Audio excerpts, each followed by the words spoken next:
Hi, everybody. It's Nancy Reyes with For Your Canine. And Joanne Soike with Fur Better, Fur Worse.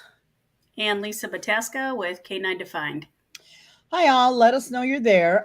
Today, we're going to actually do more of reading body language. We still feel that it's hard to do, and I know in these Facebook lives we you won't get it in an hour, but I think the more we do it, the more you see it. I think the better we get at it, the better you get at it, the easier it is to live with our dogs. So we want you to get really good at being able to read your dogs, read other people's dogs. So we're going to keep doing this because this is something that for us I was just at a conference, and it's so interesting. I mean, we've at this point at I started training dogs, a little bit ago, and when I was really young, and in all those years, I've seen almost at this point now it's thousands of dogs. We used to say hundreds of dogs, but now it's a lot of dogs.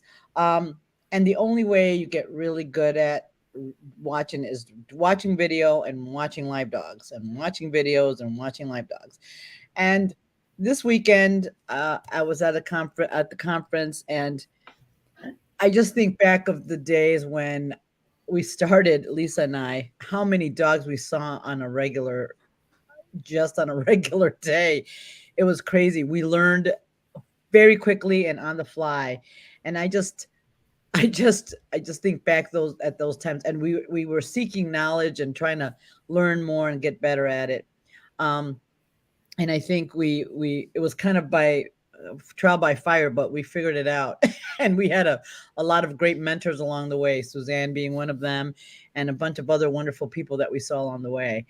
And now at the conference, there's a lot of new people that I didn't know, and it was a different perspective on a lot of things. So it was really interesting. Anyway, so we're gonna do some dog to dog stuff, and we're going to talk about it. You guys, I want you guys to participate. Tell us what you think. There's no wrong answers.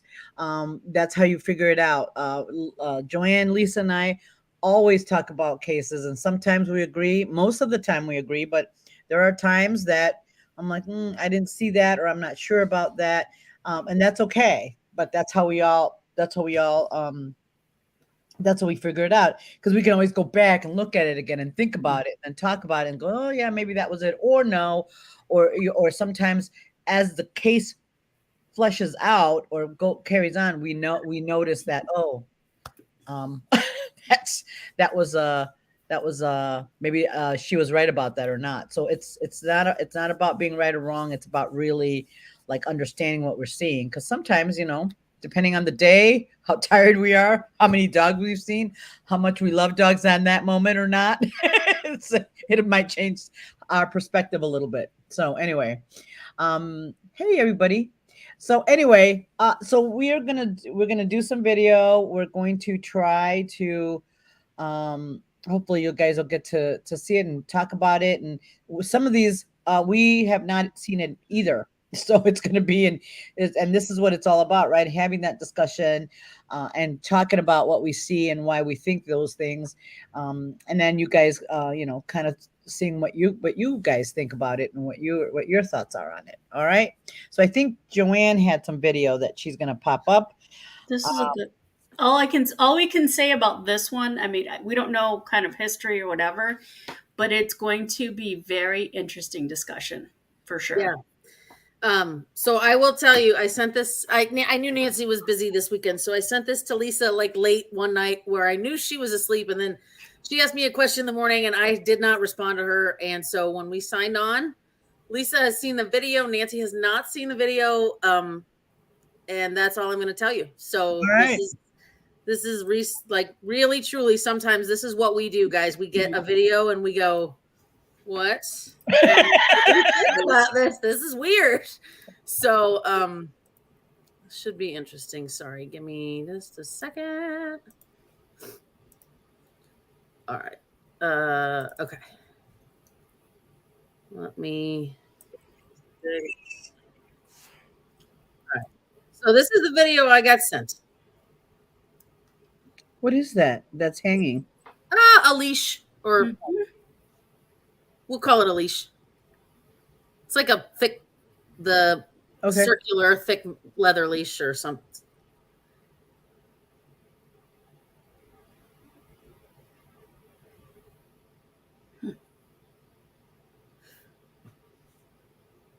So the other thing I'll tell you guys, when we watch videos, a lot of times we do it without sound. I know that's how we were all taught to do it, so that you really don't get barred by people talking or other things that are happening.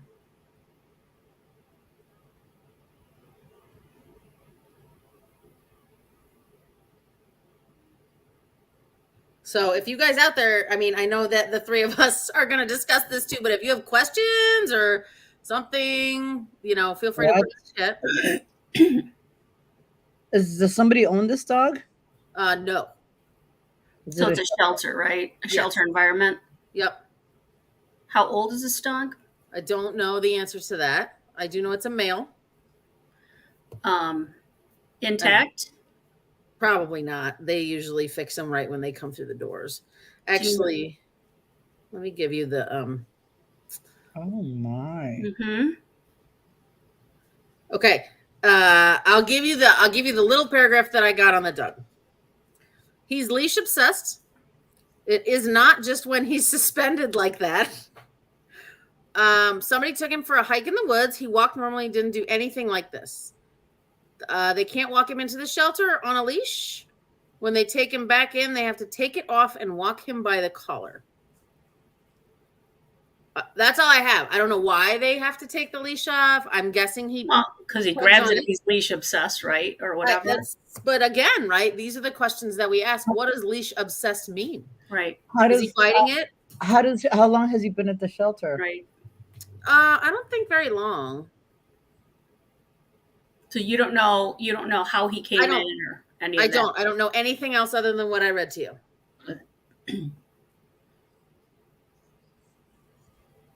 So the dog got a treat. Let go. Could you play the beginning again? I'm sorry. Yep. No, it's good. Isn't it great? This is really good. I'm like, I've not seen something like this in a while. I know. This is like, okay. Stumps you. You're like, So I will tell you, watching this, these are the things that stand out super, super crazy to me. And I don't know, do we have any comments thus far yet? Nobody said anything? No, it says who's videoing OCD. Joyce said frustration. I don't know. Yeah. So here's the thing that stands out to me that looks so weird. Look at this. Look at this face. Eyes. Yep. Yeah. There's not frustrated. It just seems so pleasurable. And it's like, so I said self-soothing, but again, when you look at the dangling and the pulling, but like this is one of those, like, this doesn't match this, right? Right. Well, could the rocking be soothing in some way? Yeah. Right. Because that to me, it doesn't look like it's with the eyes closed and all that. It just seems like it's. But then as a then you look at from a perspective of handling this dog. If you can't put him on a leash and he goes through this kind of situation, right, where he might be different. I wonder. So a question I would have, is he different? Dog's not touching the ground too. I just want to point that out. Sue Poor mentioned that he might be OCD, and I would say there's a bit of a component to that. It's a very kinesthetic thing, but it's the eyes closing, that real. Like that. Oh yeah, this is great. It's right. It's just massage. Like me. Yeah.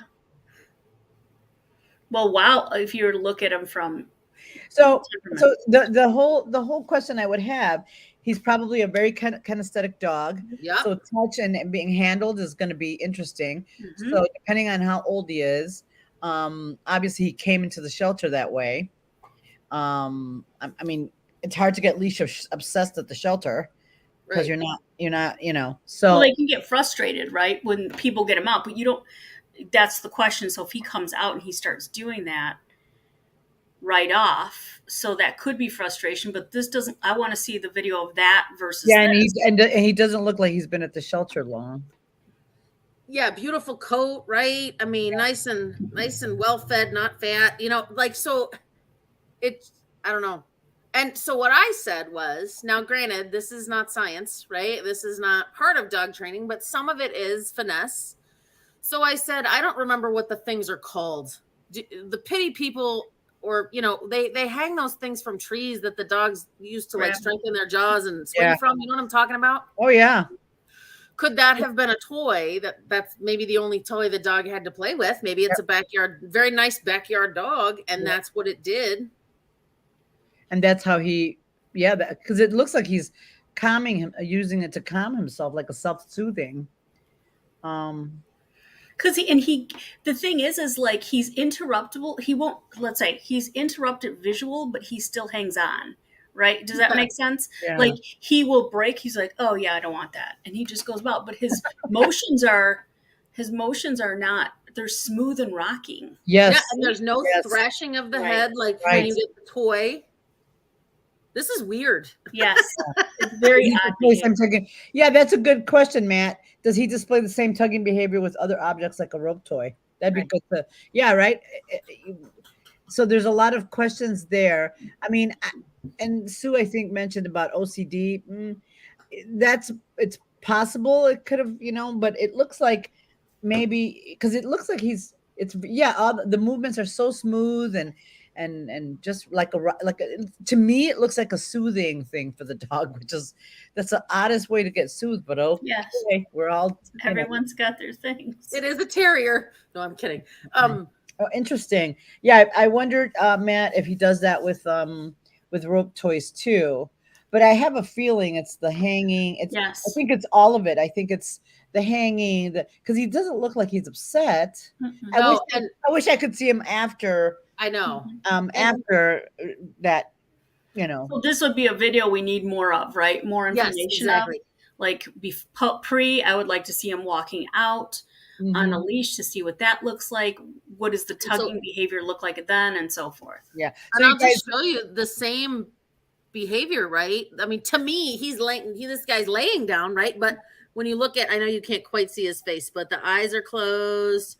You get a same little bit of that bite, rock, bite, rock. It's so weird to me. Like, that's immediately what I thought of, is that type of behavior. Yes, because that's what it looks like. Actually. Right?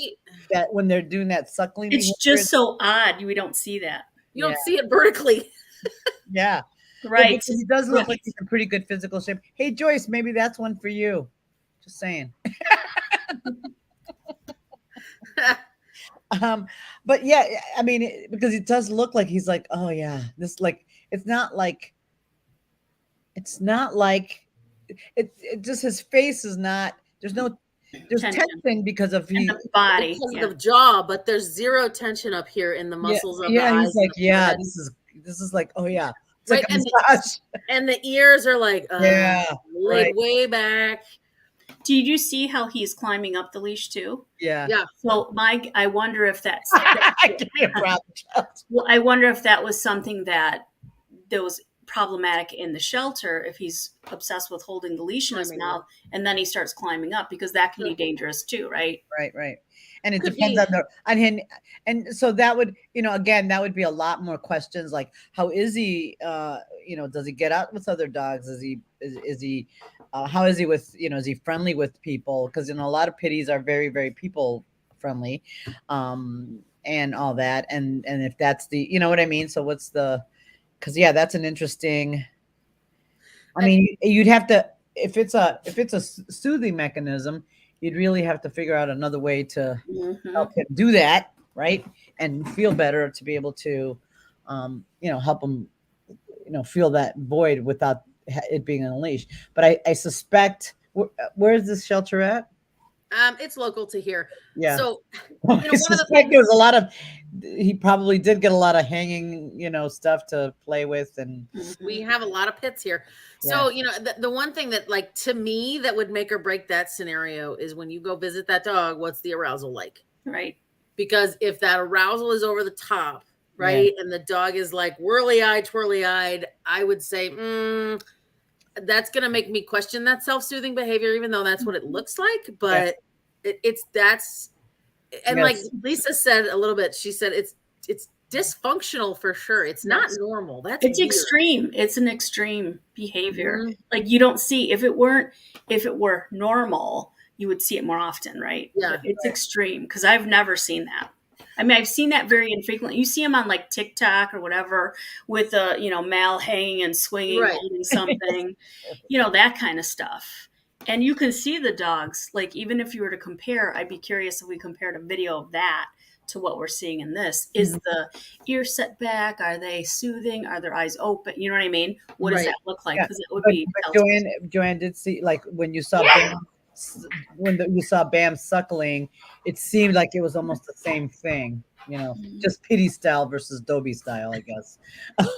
So yeah, Yeah. that would be, so you guys, that was interesting, right? It's like, those are just interesting behaviors. It's like, and you'd have to get a lot more information to figure out what could cause that, or what the deal is, and kind of ask a lot of other questions. Like, Matt says, does he do that with a rope toy? Does he do that with, hey, and Tangle, they decided to play now. It's great. Yeah. So yeah, there'd be a lot more questions to ask before kind of figuring out what's going on there. And you guys, that's all. This is what it's all about, right? Right. Reading dogs. It's like, most of the time you walk away with more questions than answers in certain instances, and that's where you have to get more information. So sometimes as dog trainers, when we get video or we see our clients, we ask a lot of questions, because we need, there's so many more things at play, and it's not always such a straightforward answer. So it's a very that was a really interesting. Yeah, there'd be a lot more questions, and with shelter dogs, we don't always have all the answers to the questions. We kind of have to figure it out and see what they do. So that was a And good. that dog's currently up for adoption if anybody wants to give him a try.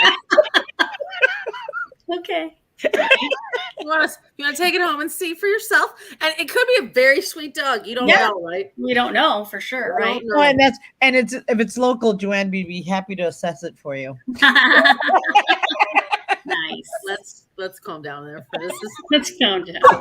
I would be happy to assess it if somebody wanted to see, if they were interested in that dog. Yeah, because it would be Joanne would be stop.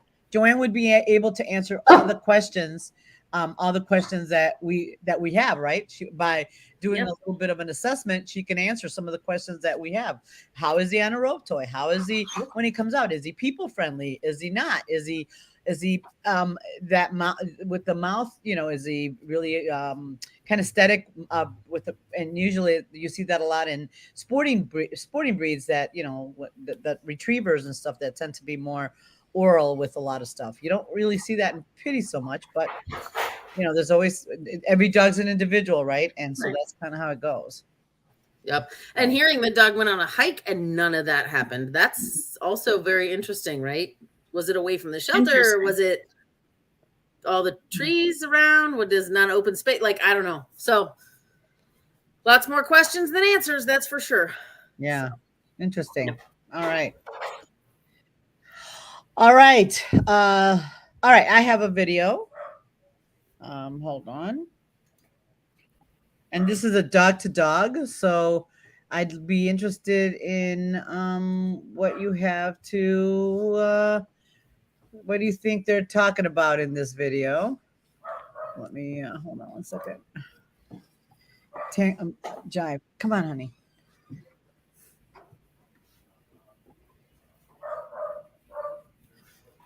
Oh my goodness. My dogs are out of their minds today. She's home. She's home. Yeah, I just got home from a weekend, so my dogs are. Can you see that? Mm-hmm. You got it? Okay. All right. This is a dog to dog. So I'm also gonna turn off the sound on it, because always the best way to watch a video is turning off the sound. All right, here we go.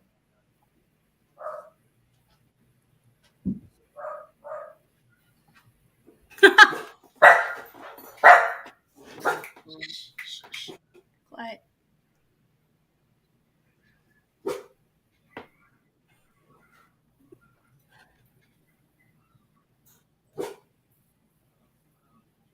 Oh my goodness.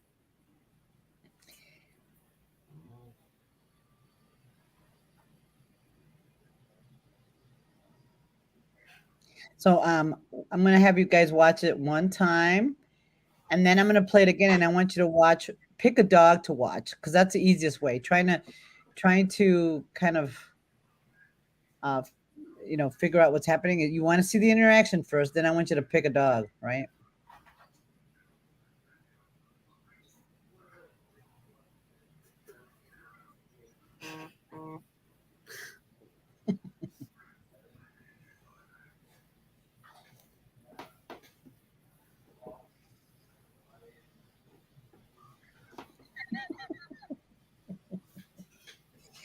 She's a pistol. All right. Oh my god. So so I'm gonna play it again, and you guys pick a dog to watch, and then see what you come back with. Okay, ready?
Oh my god. The scruffy dog is Lisa. Stop touching me. So the the one with the white paws is hold on. The one with the white paws is a female, and the other one's a male. Shocking. Mm. All right, guys. Any thoughts? That was very cute. Yes. Yes, they're obviously housemates. So, um, obviously, if they're saying this, sharing the same couch. So Well, not necessarily. It could be a brand new adoption. I mean, you don't know. yeah, but that in this case, they're housemates.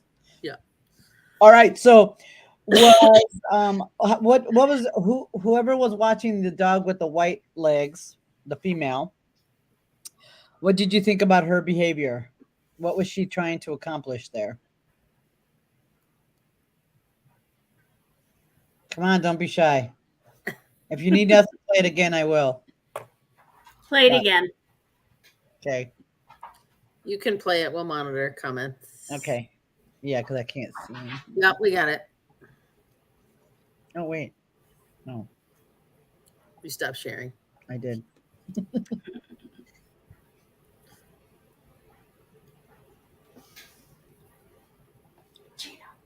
Gina. All right. So the white. Let's watch the dog with the white paws. That's little female Harley. So what is her goal here?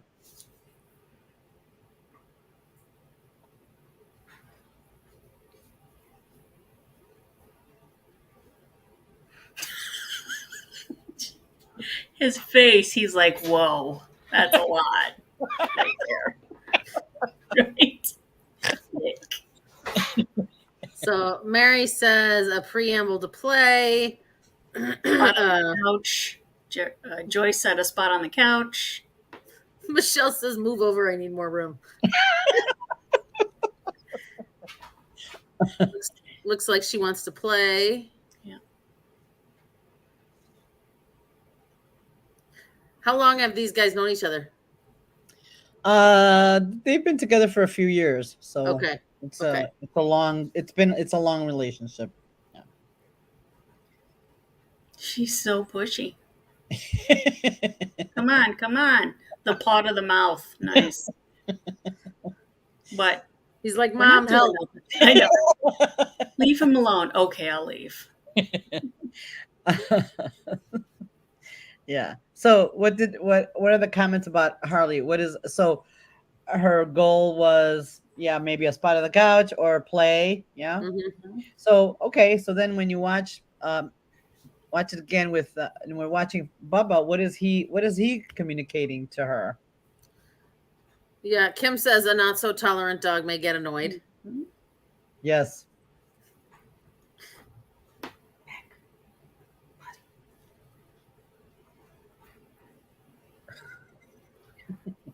Pushy, he wants attention from her. Oh, I think Ronnie means the white paws dog. Yeah, yes. Yep. And so what is Bubba trying to say, which is the male? Stop, Yeah. Could you back off? please. I'm a dino. I'm a dino. I'm a dog and need a space. Leave me alone. Kim said, leave me alone. Get away from me, Donna. She says, not now.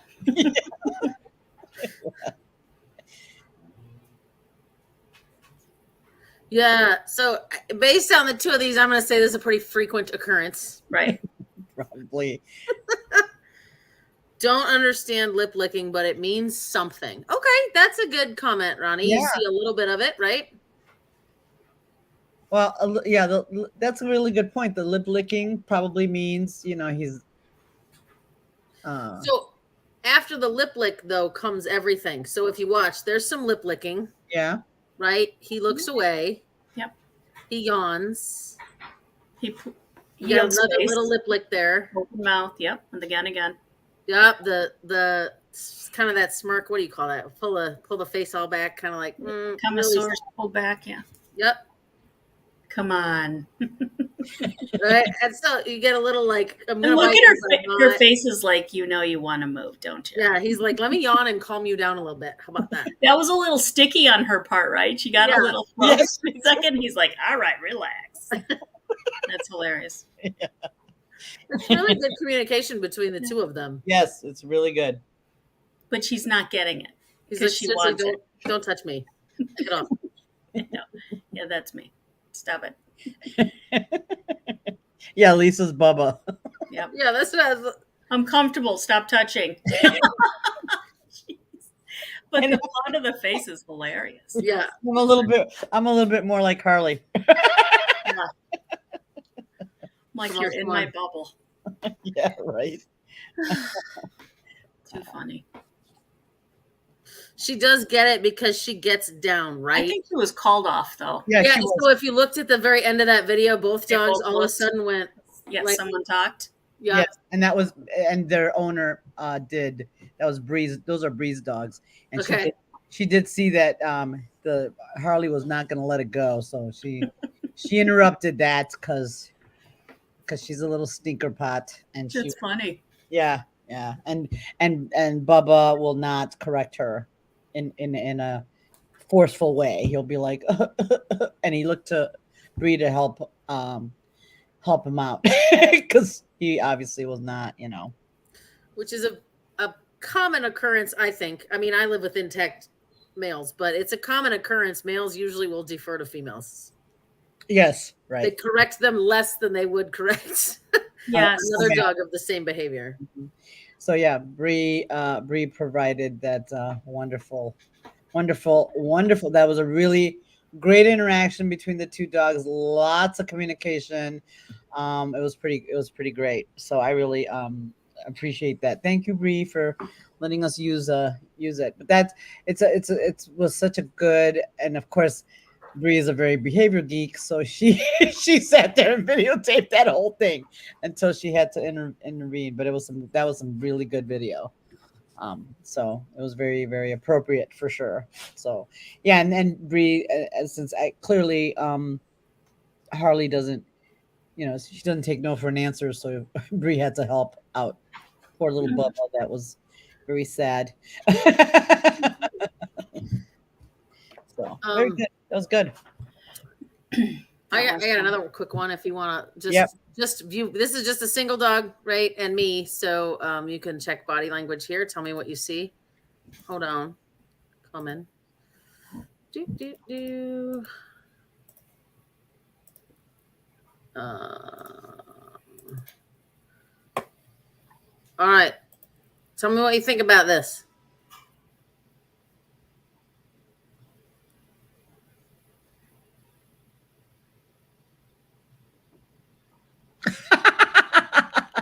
I think he changed his mind a little bit. He goes, "This is okay." Oh, maybe not.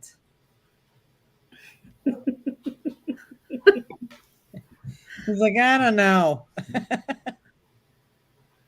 So I just look at. I just want you to look at the face and the body language.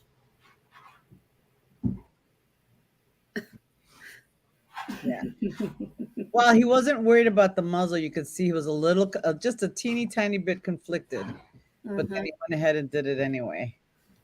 Yeah, he's a little mildly intolerant. He's like, I don't know if I like that. But he's dealing. And this is the first. Is this his first lesson or? No, he actually, which is funny, right? And I know it's playing choppy, so you can't see it. What he's doing. Well, Lisa, did you have any comments on it before I tell you? No, go ahead. So, okay, if you watch this, he's actually super duper excited about the muzzle. Yeah. And so as I do this, the reason why the paws come out, he's like, move your hand. The cookies are right in a chair down here. And if you watch his gaze, he's like, yeah, there they are. Yeah. So he knows when that muzzle goes on. This is where during our chiropractic time, when that muzzle goes on, he knows the treats really don't stop flowing most of the time. Yeah. Mm-hmm. So it's just, I just love this because when you talk about is a dog ready for, a piece of equipment or a behavior, you watch how ready he is to like put his face in there and jump in there and tail wagging and he's just impatient for. Yes, he's like, hurry up, let's go. What was taking you so long? Yeah, and I want to say that's one thing that I think all dogs, whether you have issues or not, all dogs should be muzzle trained. I think it's a really important skill that like crate training. Like crate training. Yeah. And these ones are like $12 and they're made out of silicone and they're super soft. And, I wouldn't use this if I was really, truly worrying about like a dog might eat my face. But, if he's going to turn and, snap at the chiro because he's a little nervous about something, it was a nice, easy buy. And I like it because they have wider holes so I can get cookies through pretty easy for him. Yeah. So it was a nice like $12 muzzle. Yeah. So cool. Yeah, no, and I'm really big on it's one thing I wish we had time to incorporate in our puppy and basic classes. I think muzzle training is so important because it just cures a lot of ills.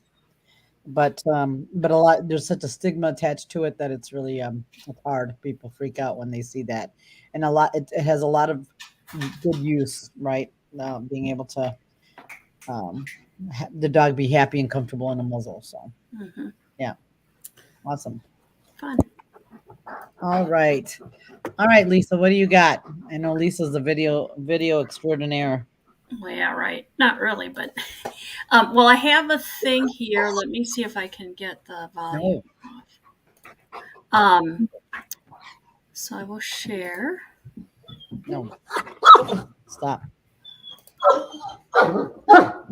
You don't need to go barking at him. Stop. My border collie hears her shepherd bark and she feels like she needs to deal with it from this side of the computer. So, of course, I know. Oh, geez, I hate when I do that. Go here. Quadruple share. I know, right? Holy cow! That's insane. Did you get it? No. No, just click entire screen. Like, I did do that. Sorry, guys. when I'm gonna stop sharing for a minute because that's killing me. Sorry, I'm pulling it up. I cannot. Let's see. you're on mute if you're talking, Nance. Ronnie asked a good question. She asked about doing a silicone, but the cloth. Well, the cloth one. The problem with the cloth ones is they can't really breathe. They can't pant, so you can't leave those on very long. So if it's only for a nail trim and it's really quick, then it's probably not a big deal. But if you're like in the case of Roscoe for a Cairo adjustment, he's gonna have to be there for a little while. It might take a little bit longer, and you want him to be able to pant and breathe because you don't want that Cairo adjustment to be that stressful, especially if you can't breathe or relax or yawn, which they do sometimes when they're getting adjusted. Yeah, and I find too, more so with the cloth ones, because they constrict the muzzle so much more. Sorry, guys. That it's to treat them, sometimes you get those little front teeth nips where they get a little harder mouth because they don't feel like they have the freedom to move their mouth. So, for things, since you asked, for things like nails, like Cairo treatment, again, for things that like my dog might get a little ticked off and throw a nip out, but they're not going to try and eat somebody's face. I do like those silicone ones. I feel like they're very soft. The dogs can still open their mouths pretty decently. So yeah, I do prefer those. Yeah, me too. The ones that really restrict that, it's really, I'm not a huge fan. So I think the ones that restrict are really good to have on hand for medical emergencies, or like a ripped toenail or something like that, where that dog might actually turn and nail you. I do think those are better in that situation. So, if you already have one, don't throw it away. Right. Hey, Joanne, I sent them to you. Oh, okay. A messenger. Sorry. All right. Let me. So, for whatever reason, having trouble. So the video that I'm going to show you is a dog-to-dog interaction. This is the one on grass, right? Okay. Yes. Yeah. Thank you. So what happens is I have my puppy Mick, who is 3 months old. He is a little sensitive around dogs, so I've been working on trying to open up, help him, and so forth. So this is the first time he started playing with its different dog, which is also a Papillon, not my Papillon, another one. Make it bigger. It is as big as it goes. No, go to the edge. It's as big as it goes on my screen.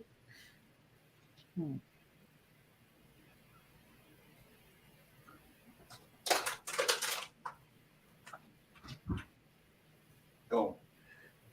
So if you look at the way they're running together, like sometimes you wonder if that's fun or not.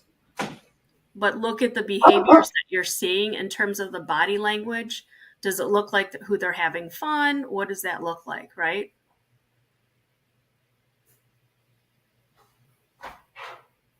Basically, the Papillon's herding the herding dog.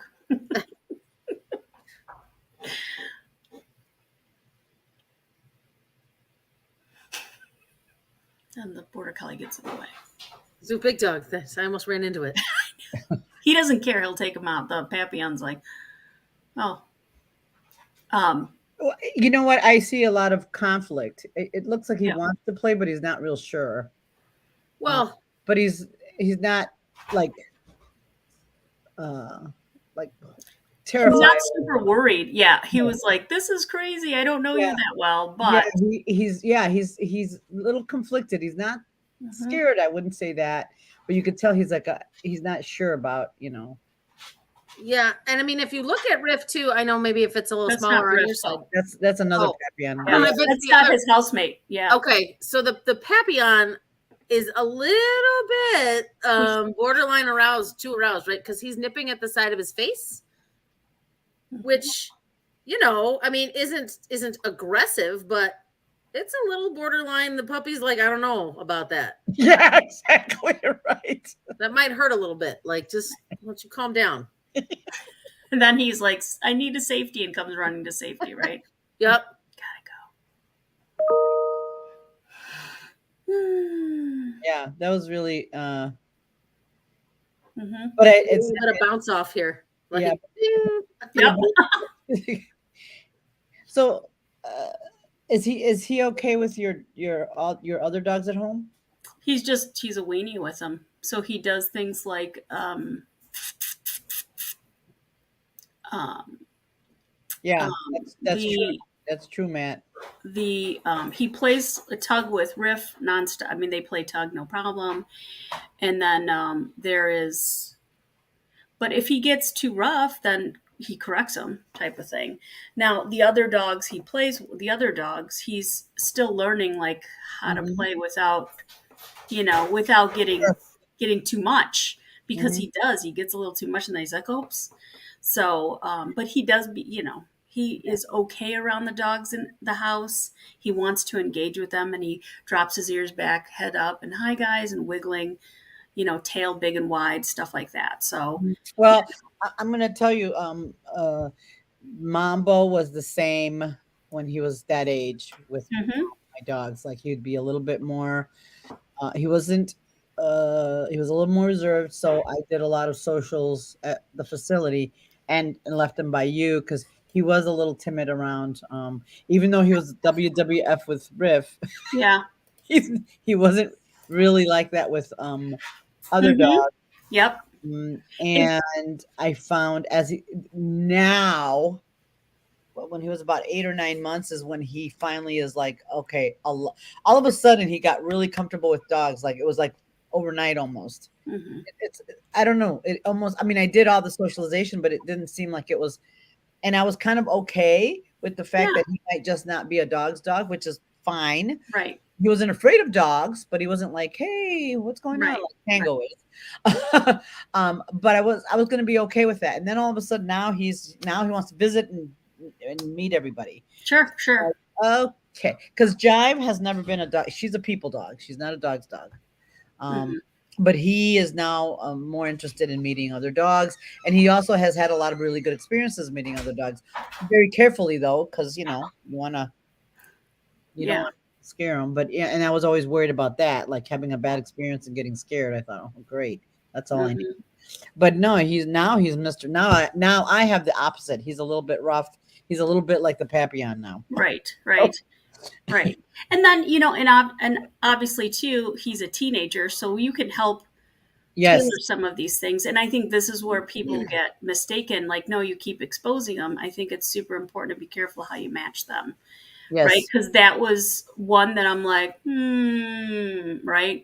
I don't know if I'd allow it to repeat again. Probably allow more inside, less space, so they don't have to move them as much and see.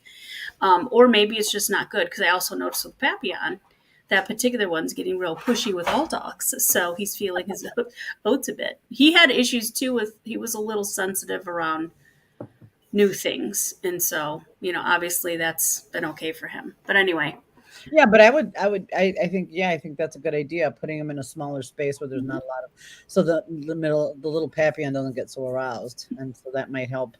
That might help, bring it down a notch. So My yeah, Papillon's not like that. He's a little more, walks around a bit, sniffs and pees on things. So he doesn't do the chasing that much. yeah. So yeah, I think a smaller space would help that. Mhm. Because the puppy does need, like, it's better for him to be around a pushy Papillon than a pushy other Yes. dog. Yes. So, I mean, eventually he'll have to get used to the bigger Yep. dog, but no, Absolutely. I don't think that's a bad thing. And the Papillon then should kind of, it'll help, keep him from running around being, even though Uh, Papillon's so small, you'd yeah. have to really put him in a small. Anything's big for them. So, but there was another one that you saw, the way that the two played. So the two Papillons. So this other guy, he comes and stays periodically, and so um, this is what they do when they're finally settled down. Okay, hang on. Sorry, coming. That's okay. Me. Do, do, do, do, do. Gotta And I think the Papillon, it's Bodhi and Riff, and Bodhi is 2 months younger than Riff. Riff is over a year, Mhm. and they're both intact and like to mark. Great. You know how that goes. That's why they have belly bands on. I see that. Oops. But look, but you can even see the difference in personalities with the play style, right? Isn't that Right. crazy?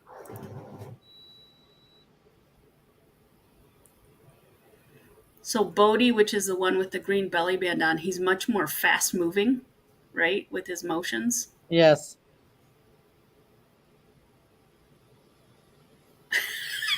Nice stopping on that one. It's So interesting. Riff just kind of observes a little bit before yeah, he's like playing chess. He's like trying to figure yes, out how to get him. yeah. It's the one thing I like about him. Like he's thoughtful. He's like, let me assess the danger here and decide if it's too much or not. So, but anyhow. Even though he was really enjoying himself. But But yeah, Bodhi does much better when he's a little more calmer. mm-hmm. When he's moving, the arousal's up. So that gets a little trickier. But big bad Papillons. Nice. Funny. I also sent. So there was actually a lesson I did today. There was a lady, and I'll let Joanne get that up. There were 2 videos, and I think I sent. Not sure which one. That one. So I was called in because this particular dog was nipping. She's 3 years old. She's an Australian Shepherd, and she gets excited when other people are coming over and stuff like that. It barks at the delivery men at the door. Gets really over aroused and barking with other dogs out in the backyard. So we were doing some stuff, working on attention. I did kind of like threw some treats at her to see if she would be okay and recovered. She didn't seem to care. So I was like, because I was assessing, I'm like, well, she could be a fear biter, right?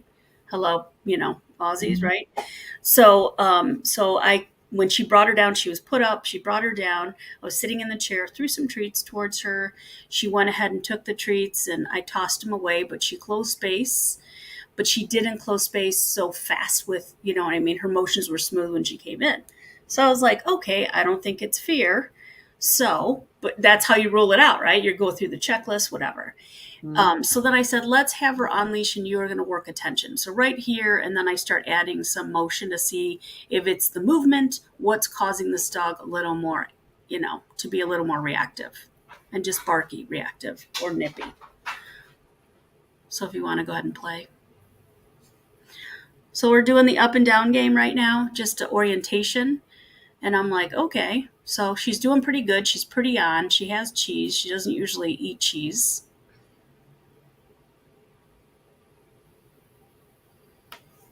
And then I'm like, okay, I'm going to add some movement, right? Because she's doing well. I stood up, she looked, assessed, went back to mom. So we did some of this. And then we were doing this at the door. So the next video is the door. You want to go to the next one? Just speed up a little bit. So I'm moving around and seeing what happens, checking when she's getting sticky or whatever. Her husband and the other dog are outside in the yard. So that's when she went off a bit. And I think she's just like, what are they doing? So, and this is what we worked on. So then the issue was at the doorway when they have people over. My whole thing, we started moving and saying, and she's doing well, splitting attention, right? I mean, she's like, okay. So I was like, all right, let's try the door. Now, we've sorted through, and when we sorted through, I was like, okay, is it auditory? Is it visual? Like, what's causing her to react? And the mom said, and we start with the up and down game, and then I'm standing at the door, touching and moving the handle. Mom said that and I moved the handle and she went towards it. She went towards it and a little bit sticky there. Not bad. But I asked, is it auditory? Is it visual? And she goes, well, I don't have any sound other than the ring sound on my phone. Excited about meeting all. I'm officially pissed off. Oops, sorry. Wow. So anyway, I step out and I can't really see her, but she starts barking right off. With your hand, did you make noise or you just stood there? I stood there. Okay. But she barked, she recovered, and then when I pressed the handle, she started barking again. So we thought it was, it seems to be the auditory from the handle where she gets stuck, but she's not that stuck, right? She's pretty workable. I'm like, this is not bad. But they got concerned because she started getting nipping and stuff. And I think it's the chaos, right? The chaos was too much, etc. So I was trying to test this. You're barking, yeah. Mm-hmm. Yeah. So she barked. She's like, what's happening? And I'm like, you wait. So then we started talking about placement. But if you look at her, I think for this one, it's how long does the dog fixate or stay connected to that stimulus that's taking their attention over checking over with the mom, right? And look at her body language. I'm not seeing anything about this. It tells me that this dog is going to be a fear biter or not okay with. Yeah. Right? Because then she took her off leash and walked her around.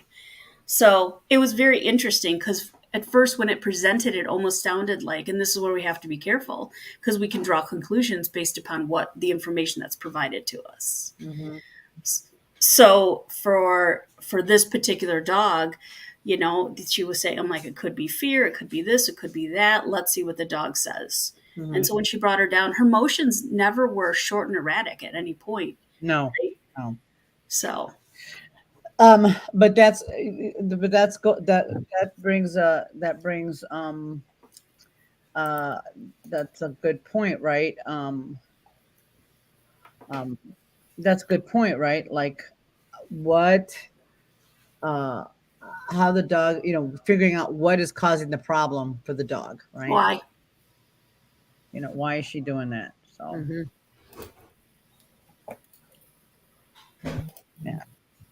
Yeah, why is she?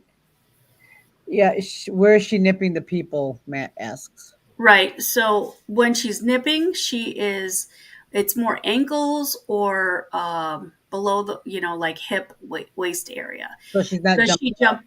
She does on occasion. She will jump up. Okay. But I think it's overstimulation, right? Because she's like, it's too much. Too much is happening at once. I'm not used to this. So behavior's a barometer. So she's going to, do whatever it is to help alleviate what she thinks is wrong. But at first, the way they were presenting it sounded as if it was fear. And then I was like, okay, let's see the dog now. But I think a lot of us, anytime we do these things, you're like, we listen to what the owners say. Right. Right. And then we come up with ideas and then, okay, well, if it's this is the way we could handle it and blah, blah, blah. But then when you go and see the dog, my whole plan changed. I'm like, yeah, no, that's not what I'm saying. Right. Because I tried to do the toss away for the cookie to say, are you okay with me? She's like, I'm fine with you. She's just not over social. Like, she's like, I don't like chaos in my home. And I'm okay with people walking around, being there, but I'm not comfortable with, right. I don't want to be touched by them and stuff like that. Right.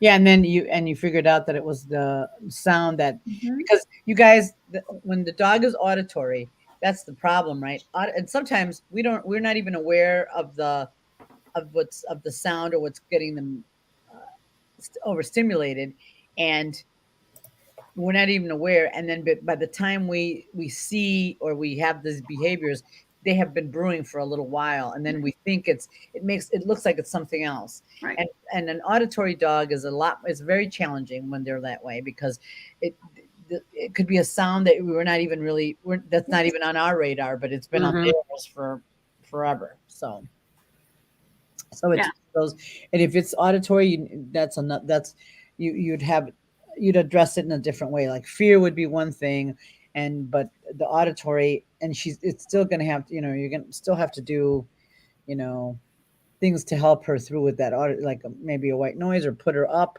until the people come in, which is always, I think, I don't know why people don't do that on a regular basis. Well, I think, and I don't know, what you get, Joanne, too, but like from my perspective, yeah, I even put my dog away when I have people Yeah. over, because I'm like, I don't want them jumping and going crazy. The most chaos occurs when people come into the house. Right.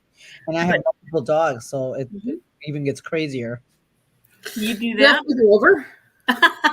That's what I was wondering. on occasion. But yeah, my dogs are usually behind a gate or whatever when people come over, so they don't get to practice that behavior. You know what I mean? It's just not something I'm really interested in them doing. So I don't like to do that. So Yeah. We're still working on chaos in the crates, but it's usually like the bug guy, right? Or like a service person, which they're already like, you know what I mean? They're kind of weird because yeah, because they go into houses with dogs that bite and that have no manners and right. So like the other ones are usually in a crate, and then I'm just saying, like I am a single person who lives alone. But if I don't know who you are, like I have a regular bug guy, so he's fine. But like I had service people come in, fix my pipes or my furnace or whatever. Bam is baby gated. Well, not baby gated. He's X-penned on my couch, right? And the couch has an ottoman that's right by the basement door, which is usually where they would go down and do service. And he's like, well, and I would say nobody would dare go in your house with that No. Doberman of yours. mm-mm. Well, and rightly so, because I do believe, if necessary, he absolutely would bring it. So Yeah, he would. Yeah, so I'm very glad he loves me. yeah, Yeah, because he's big and scary. Yeah. I'm okay with that. Anyway, so you guys, I hope you found this helpful. I hope you found this helpful because, and we're gonna try to do more and try to have more video. Lisa's great about shooting video and actually Joanna's too, but I am remiss on a lot of that. So I am going to try to get better. I need to have a hat with a camera on all the time Right. because that's how you capture stuff, right? But watching video is a great way to do it. Videotape interactions and then go back and look at it because you get better over time, but you're sometimes with the naked eye you miss stuff. So that's why when we do behavior, come here. When we do behavior consults, videos are your friend, right? Tango, come Yeah, and I mean, I'll tell you, even me, like I don't have an ego when I go into this. I'm trying to help Yes. as much as I can. And there have been times, especially in my earlier years, where I went home and I watched, I might have fast forwarded through some sections, but I would watch like a private and I was like, oh, I missed that totally in person. So Right. let me shoot them an email and say, hey, by the way, this is why I video. So, I did see this and this. Look at that. I might send them the clip of it, look at what this is. And, this is another piece that we need to look at, whatever it is, that is. But, it's so nice to be able to go back. It's like agility, even agility runs or nose work runs or sports runs, right? You're like, that's not how that happened. And then you're like, oh, that is how that happened. Well, that is true for nose work as well. You're like, I Right. did this and I did that. And you're like, no, you did not. Right. So yeah, it's always good to videotape and then go back and look at it. And it's always great to get your toy. It's always great to Tango, get your toy. Get it. Go get it. No, give it to him. The lab takes it away. It's like, no, give it to the one that barks.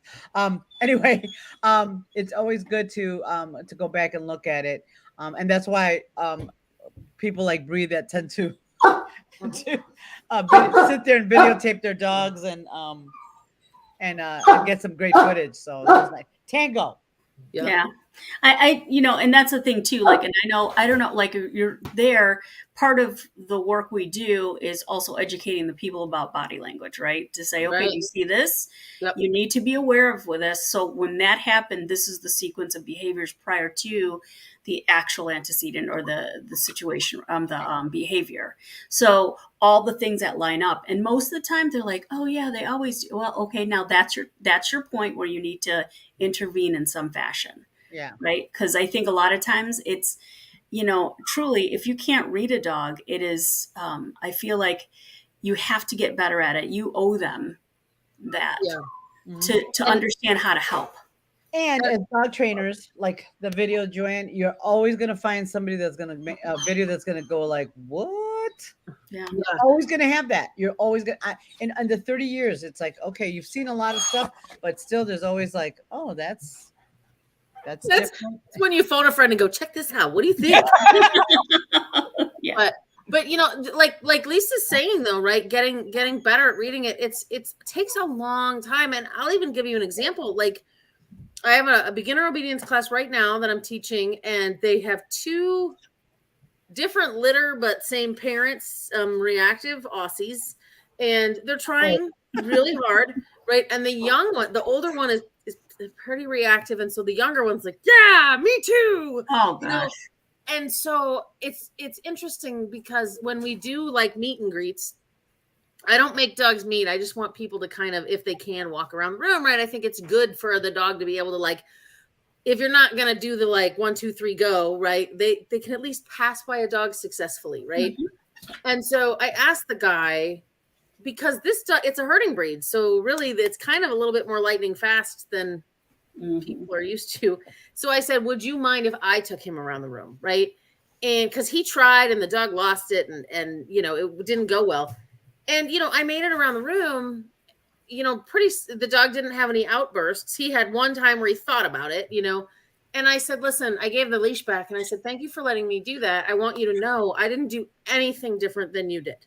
Like the only thing that I'm doing is I'm stopping motion, or I'm calling the dog, or I'm stepping in at the first sign of the behavior so that it doesn't escalate while the dog still has their brain in their head. They're like, I did. Hey, can you look at me? And he's like, okay. And it's like that stuff that happens. That's what makes trainers look good, because we see what's coming. Yep. Yes. We can say, hey, let's not do that. Let's make a better choice, where the handler, John Q. Public, takes one step and that dog, blah, blah, blah, blah, blah, blah. So this is what makes life easier too, especially with reactive dogs or fearful dogs. The more you can see the precursors to things that happen, the faster training goes, because the more successful and under threshold and we didn't have a reaction you can be, and that just makes much more successful training. Right. Giving away our secrets. Yes. Ooh. Yeah. Take them. Yeah, use them. All right, guys, thank you all for tuning in. We'll see you guys next week. Bye-bye. Thanks, Good night. guys.